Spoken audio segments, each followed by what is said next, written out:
Hi guys, video here on multiplying integers. So we're talking about multiplying positive and negative numbers.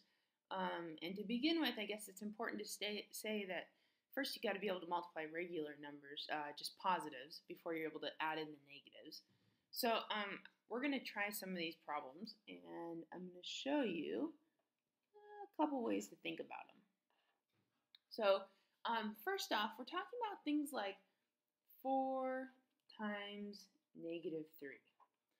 The only problem with how I just wrote this is for me, I really don't like using x as my multiplying symbol. I know when you're in elementary school, this is how you learn how to do it.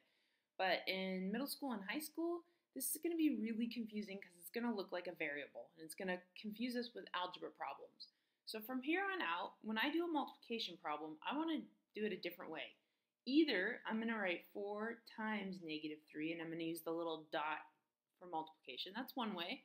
Or I might just do 4 times negative 3 using a parenthesis and putting them side by side.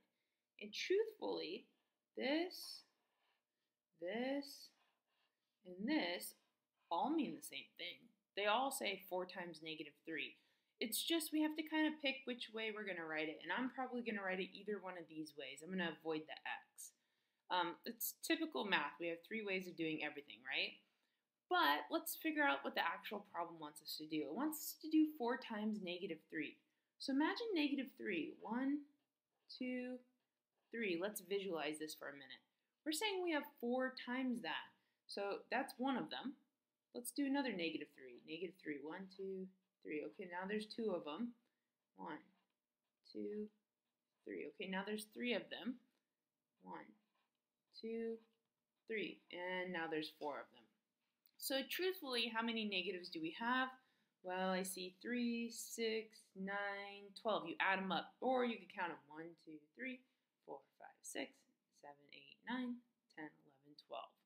So I see that there are 12 negatives. I now feel comfortable that I know what my answer is. My answer is equal to negative 12. There are 12 of them. Or this is equal to negative 12. Depends on how you chose to write it. All of these are equal to negative 12. And below, this is kind of my visual. This is my picture so I can see what is happening. Visual. You're probably not going to want to draw a visual every single time we do a multiplication problem. It's probably not going to work out so well. So instead, we pretty quickly go to memorizing some rules. And the second I start teaching rules, I get really nervous because you already have all those adding rules for adding integers in your head. Plus you have KCC for subtracting. So now we're kind of adding in like yet again another rule. So we have to be really careful about this.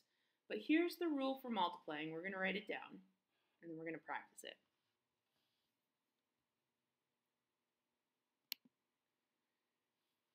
So the rule for multiplying is, well, 1, you just multiply the numbers, just like you've regularly learned. So 4 times 3 is 12.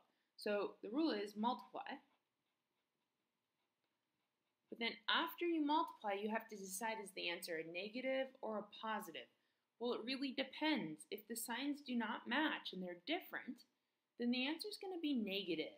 So if the signs are like, for instance, let's say you had a positive number and you're timesing it by a negative number. Those are different signs, and that means our answer is going to equal a negative answer. When they don't match, you get a negative answer. So I'm going to write no match. They're opposites. So when they don't match, that's when we know we have a negative answer. But if they do match, like if I'm multiplying a positive times a positive, or I'm multiplying a negative times a negative, if that's the case, then my answer is going to be a positive answer. Turns out if you do have a match, it's actually a really good thing. So I'm going to write match. So no match equals a negative answer,